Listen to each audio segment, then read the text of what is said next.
Hey guys, welcome back to the channel. For those of you who have been fans or have ever played I Divine Cybermancy, we now have a game from StreumOn Studios that takes place in the same universe.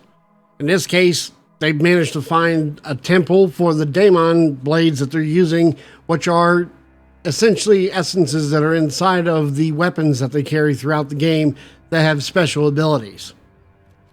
We also have a grappling hook, and we have trainers inside of here, as well as quests to go through. And overall, we are looking to complete a run through a 5-man expedition-based first-person game. I'm going to do a run I have been playing for a little bit, and either to give you guys an idea of what the game was about, because I didn't want to go into it blind, and to show you over here how much I have played. When we look at the attributes and stats, I've actually put in quite a few points, and I'm almost to an A level when you start off at C. The blue essence that you get is how you actually raise the level on your character, and it will tell you what it's going to affect when you do the points, and this is permanent. Speaking of which, when you look at this outfit, they were gracious enough to not only give me a copy of the game and over at our partners over at Lurkit, but they also gave us codes for outfits inside of the game, which you guys will be able to put in at the front of the game if you pick this up. I will give you all the code links here on the screen for you to see, and I want to thank them very much for doing so. Also, down in the description down below, there will be an affiliate link, because this is basically a paid spot. They didn't give me any money for this, but they did give me a key and an affiliate link, and if you do follow the affiliate link, it does support the channel a great deal so that I can continue bringing videos like this to you. We're going to jump into a run, and we're going to play it as long as we can, so the video could be short or long depending on how the run ends, and then we will have an opinion at the end of it of what I think about the game. Currently, you can find the game on Steam at around $35, I believe. And we have our gear keeper over here. With our gear keeper, you can see that we can actually pick our skins, our weapons. I did manage to pick up a legendary weapon because I jumped really far in the game, and I managed to keep it even though I died. In this game, you do lose only a part of what you have on you when you're doing a run, and then you could wind up lucky to keep something. There are divine talismans throughout the game, all of them that are suiting some kind of fire resistance or some other kind of resistance. So far, I haven't been able to play in the 5-man co-op or in a high enough level to see if those really make a huge difference. When we get into the run, you'll see that there's quite a few things that are thrown at you immediately. This game is very fast, and you can die almost immediately. Right in the center of the screen, you can see I have an ultimate that is readily available, and we also have healing pots and our total health, which is controlled by the points that we put over at the training guide. They call it the Awakening Guide. We're going to go ahead and jump into a run.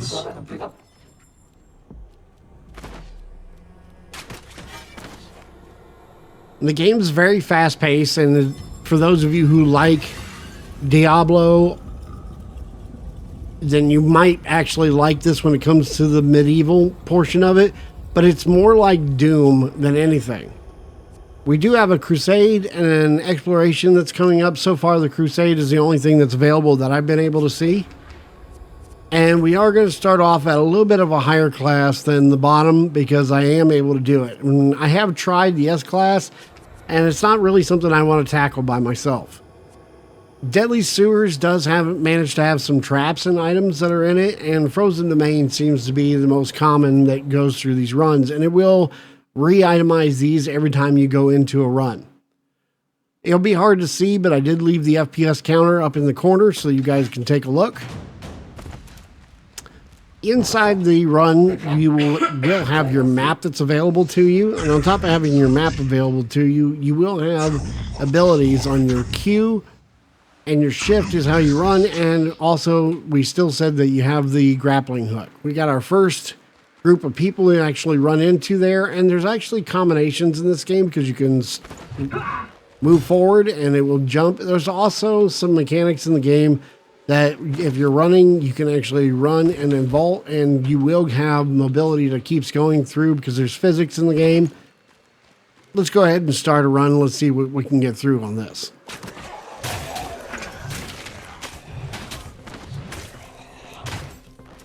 We got a big guy with a shield there, just trying to do my strong hits, and either we're gonna have to heal.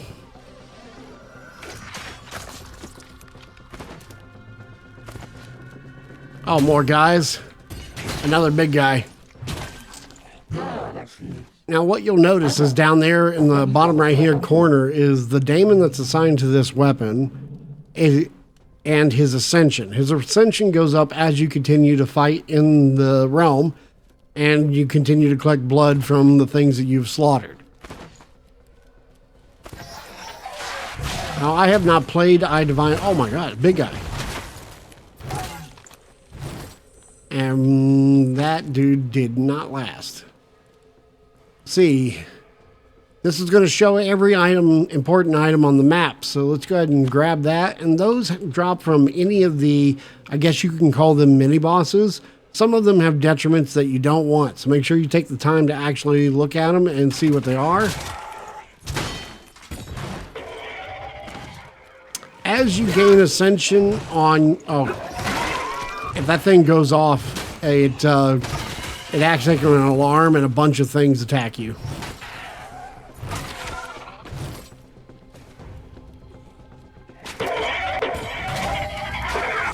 There's my ultimate. Anyways, as you get up in ascension ranks on your daemon, then abilities get opened up for him. But also at the same time, ascension ranks are required for your daemon to res you. If you go down in a oh my. If you go down in a run, your daemon will in fact res you at the cost of ascension. It will still res you if it doesn't have any ascension, but I believe it applies more corruption that you see at the top of the screen. Corruption is how it determines whether you continue in a run or not. If you actually wind up with 100 corruption, your run is over. Here we have a Wraith Obelisk. This is going to be powers that go on to our daemon, or Wraith as they're calling it. We can add level, we can change its ability, and your stamina regenerates fast for 60 seconds. I'm going to take this because I don't really want to replace his ability, and he's already full, so let's boost our stamina for a little bit.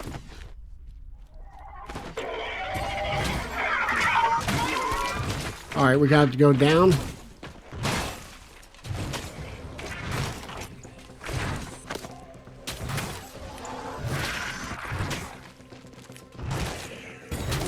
As you continue to destroy things, not only does it level your daemon, but it does fill your healing pot.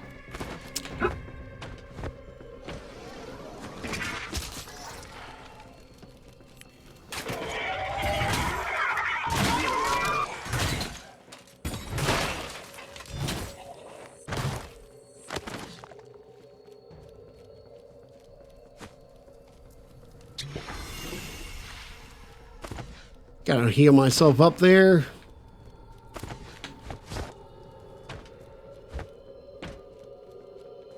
Oh, there's the door. Now we can actually continue to go through the run. There's quite a few things that we didn't pick up here. Each one of the rooms allows you to go through and pick up treasures and or resources that are throughout it. And you'll continue to fight things. But for right now, for the sake of the video, we're just going to go ahead and advance. And it's not going to let me because, I have to strike the Abyss Totem. So, as you can see here, I missed this. There's an actual objective that's on the screen, and you're supposed to be following that objective. And it does tell you up in the upper left-hand corner. I just wasn't paying attention to it.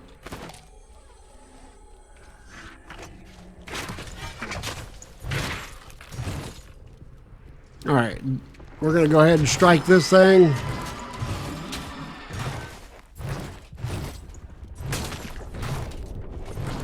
Wait for the zone to awaken.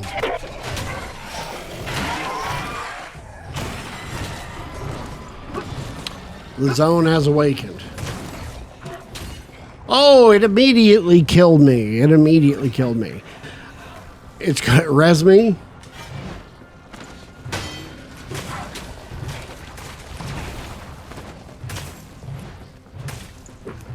Oh, that's what killed me.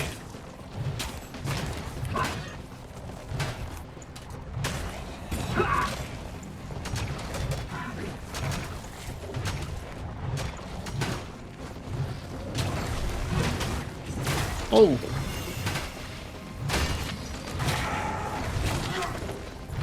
Oh, you tried it, buddy. Things are getting a little crazy. Oh, big dude. And he also killed me. You see our daimon resed us, and we got our corruption up above.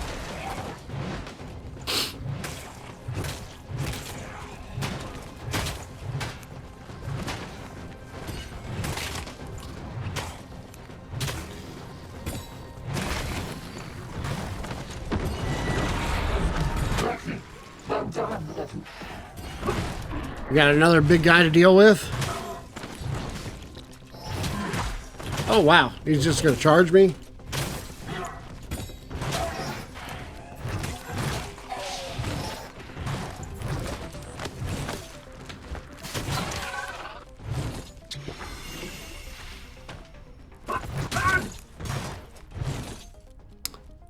It will now let me go ahead and get out of the run.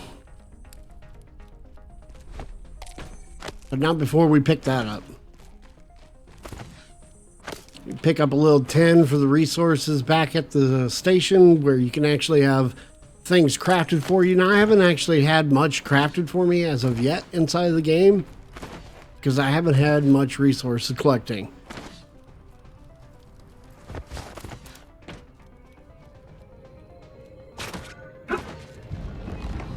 Sweet. We managed to finish the first map, and this will continue until we eventually wind up against the Hermit, or we wind up out of corruption. At the end of every run, you're going to wind up with one of these. You're going to wind up with the Celestial Stones. That's how you level your character with the blue stones that I showed you at the beginning. This is then you get to pick one of these, and the others will stop. This is for my middle button where you can actually throw something from your blade. If you decide to use it, you can enhance that, change its ability. This is a ritual obelisk. This goes through the ritual that you have on you. Now, a ritual that you have on you is your Q that allows you to use an ability. We don't actually have that at the moment. And then we actually have a chest that we can pick. We're going to go ahead and pick the chest for this round. It looks like we got a red orb, which is used to raise the levels on your daimon blade. When we get out of the run, I'll show you that. And then we're going to go into the next section.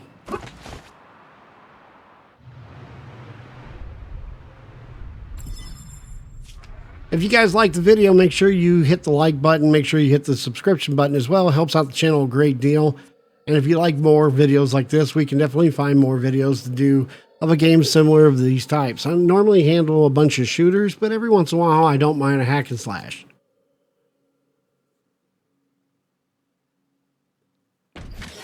I would say one of the largest complaints I've had so far is some of these zones when you come into them are really empty. See, many materials are present. There's very possible it's that I don't actually have anything happening here.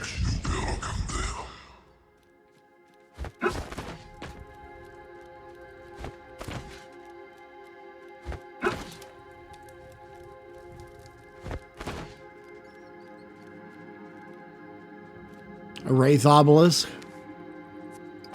We'll do the stamina regen because I don't want to trade out his ability yet.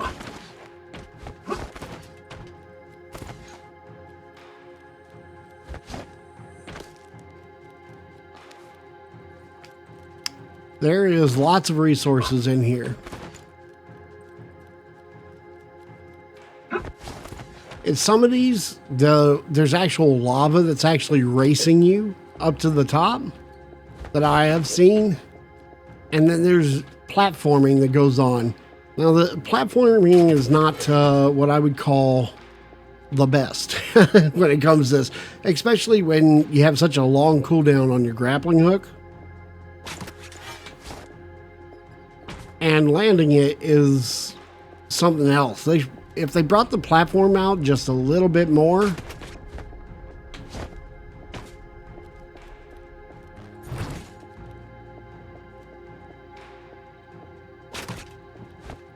We got up on the first one, but then we have to wait. And you could fall.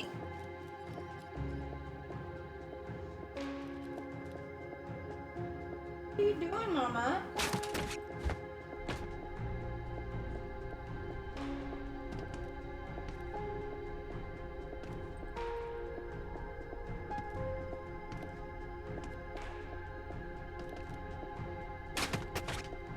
Sweet, we made it.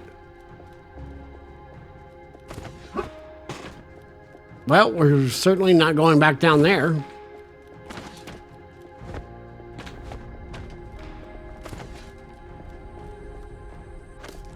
Everything's shaking, so I wonder if we have to go down there.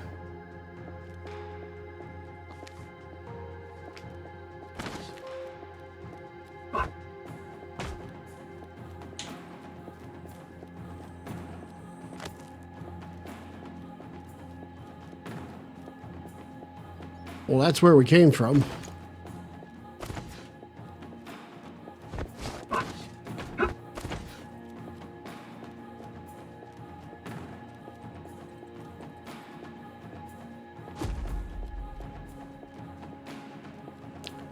And that brought me all the way down here.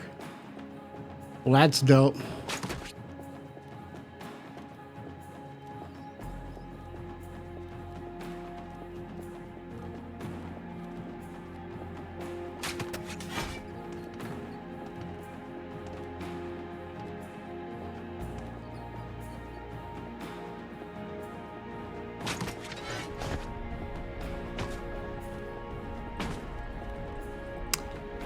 One thing I do not enjoy is this little mini puzzle.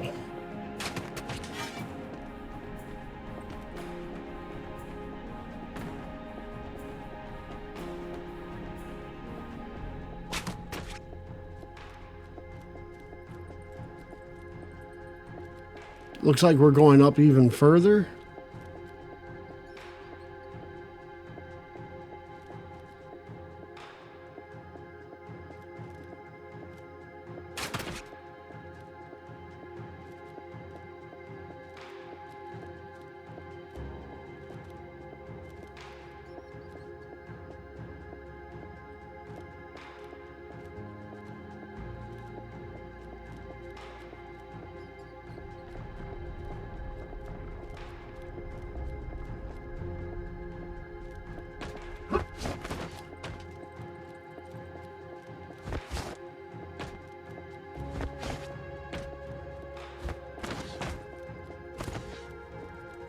Took me a little bit to figure that one out.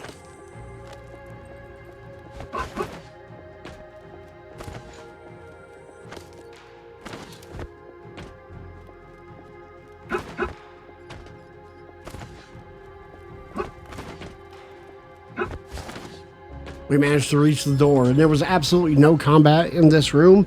I find that to be a bit odd, to be honest.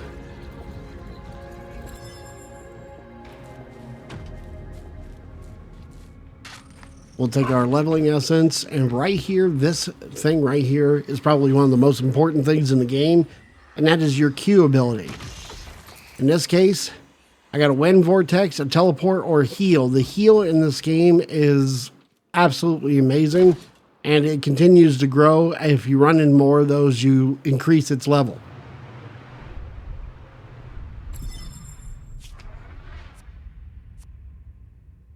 We're going to go ahead with the large jails. Go ahead and pull into that one. We've already done the Sands of Time. We did the frozen one. Let's take a look at the jails. There could be a very large circulating trap in here that is very hard to navigate.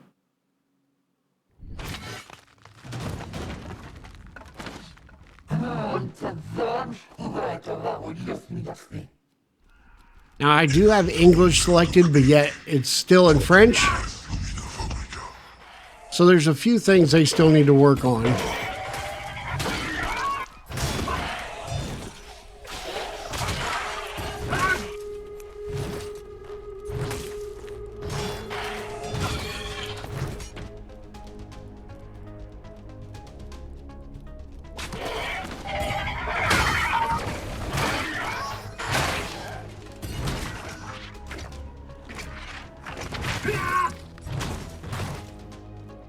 We'll go ahead and heal up.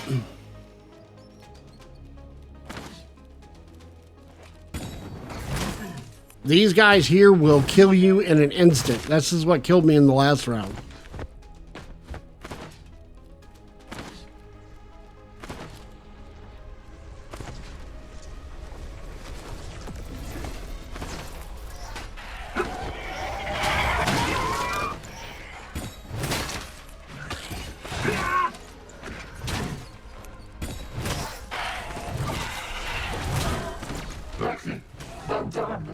Go down.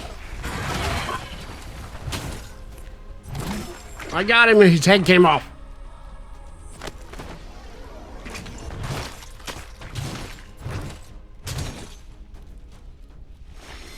Heal up again.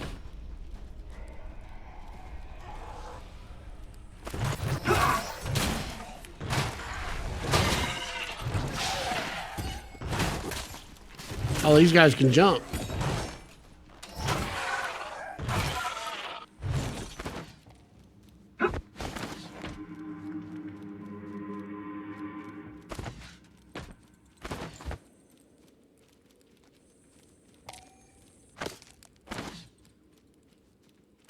Looks like if you just follow the objective, you will miss quite a few items that are hidden on the map, including treasures. But you'll have to find those on your own.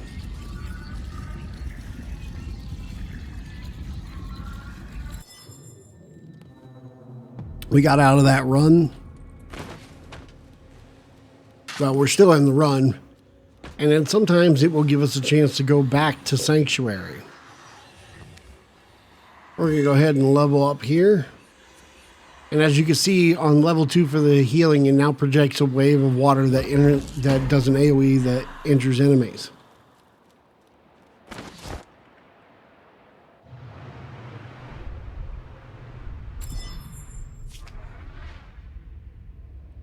This is going to be where we run into a mini boss when it starts to give you this last zone available. And this goes on for quite a bit. Now, the thing I haven't been able to figure out is how long it takes before you get to the actual end boss in this particular game. And you can go check out the story on their webpage so that you can get the view for it, because they put the whole story up for it. But essentially, my master comes here and turns into the hermit. And the hermit is now doing a ritual that is collecting souls and killing people. And so our group is here to stop him. Oh no, I hit the human sacrifice. So if you melee that human sacrifice, it heals you and it fills up your potion, but then it increases your corruption. I wasn't paying attention to what I was doing. What a great way to just absolutely damage myself.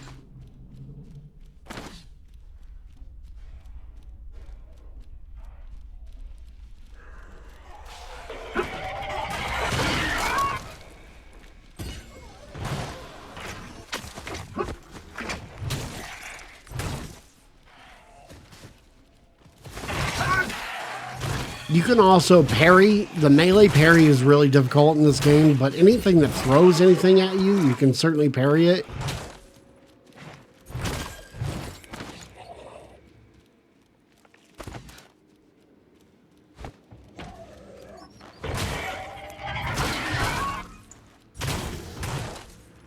And we're up to level 4 on my daemon, so on the ascension, so I'm starting to slap a little ass right now.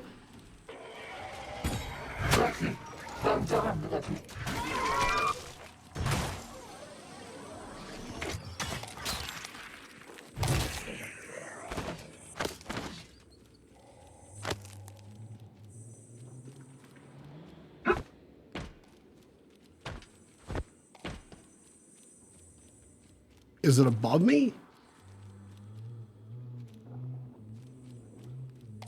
That little noise that you're hearing is actually a resource.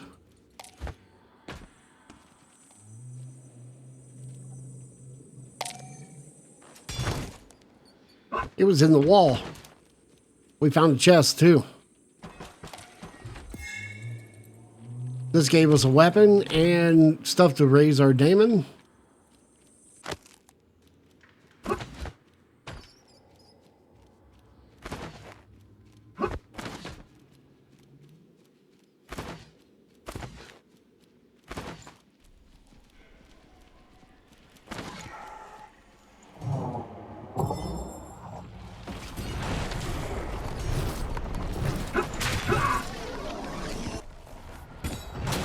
Kill the bears, collect the embryonic gleams. So we got to pick up babies.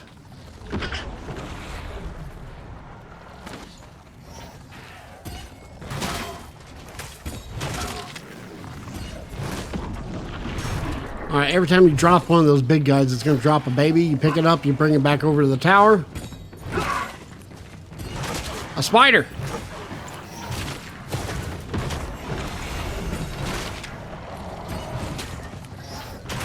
Another spider.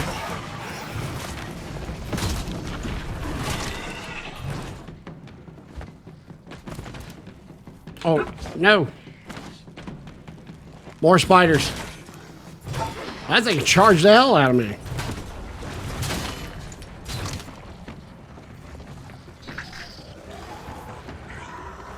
I gotta get one more.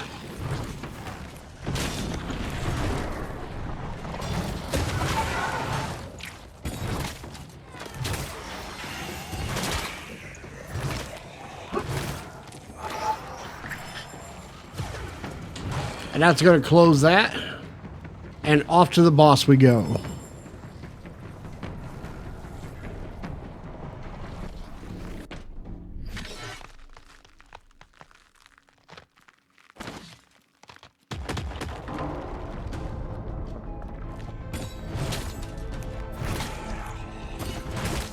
All right, I haven't quite figured... Oh, no. Oh. I haven't quite figured this one out, but these guys are tethered to him. And I'm thinking he gets more powerful the more the tethers he collects.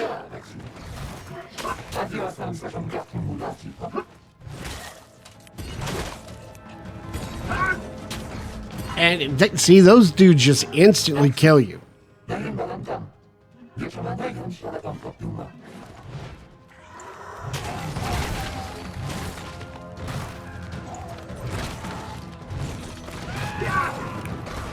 Right, so he keeps collecting those, clearly.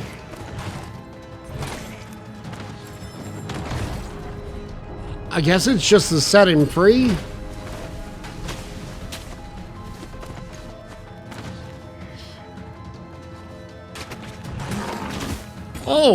Oh my.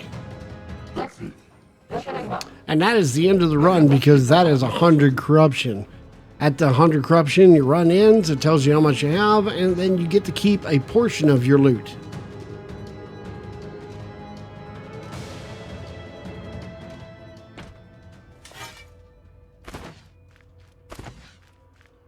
And last but not least, because I promised I would show it to you, is when you go down here to your gear keeper, you can go to your daimon weapon skills, and the red orbs are used to make permanent upgrades to your daimon. Final thoughts and opinion on the game is the game actually runs okay. There's a few things that I wish they would button up when it comes to its performance. It seems to be a little taxing in some of the zones, and even my friend Zulu, who played it with me, has had it crash. The other big issue that you have is that this game is $35. For another $5, you're competing with Arc Raiders at that point. And although they're not the same kind of game, there is something to be said for value. $35 for this game is kind of steep.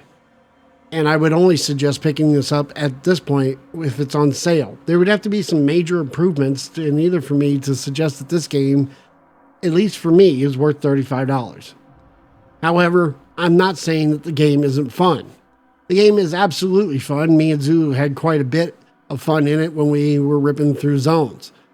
but there's a lot of time investment that's involved in it, and either to level your character and your blades as much as you want, as well as collecting gear and advance the story. I've only seen the Hermit once, and it was by fluke. I had the most amazing run ever. Since then, I've never been able to even get through a run, which means the game is quite complicated and quite difficult, and has a few things where people just slap you down out of nowhere. I have trouble seeing inside of the game. Everything seems to blend together, as opposed to when you see it in Doom, where actual enemies have some kind of highlight around them. All the enemies seem to blend inside of this game, and that's what results in one of them just slapping you from behind. There's also a very high skill gap in this game once you start to get into the S tier, which clearly points to this game having the other 4 people to play with, which is difficult to do considering the game does have an online option, but right now has very low numbers of people who are playing it. So unless you have your friends get together and actually purchase the game and play it together, it'll be difficult to find anybody who wants to play a game in actual numbers or on a regular basis in it, which is a shame because the game definitely has potential, as the studio is the same people who've made a couple games that most people recognize, which is I Divine Cybermancy, as mentioned before, in this game is in for the universe. But they also did Deathwing, or Death Hulk, I believe, when it comes to Warhammer 40k. They also did Necromunda. While most of those games were not exactly what a lot of people have put up to their charts for stellar games, we've also seen plenty of games that people don't call stellar that you will get plenty of hours of fun out of. You'll find all the description down below and the affiliate link for this, and I want to thank the studio and Lurkit again for giving me an opportunity to take a look at this. I hope you guys enjoy the showcase, and I will see you in the next video. Peace.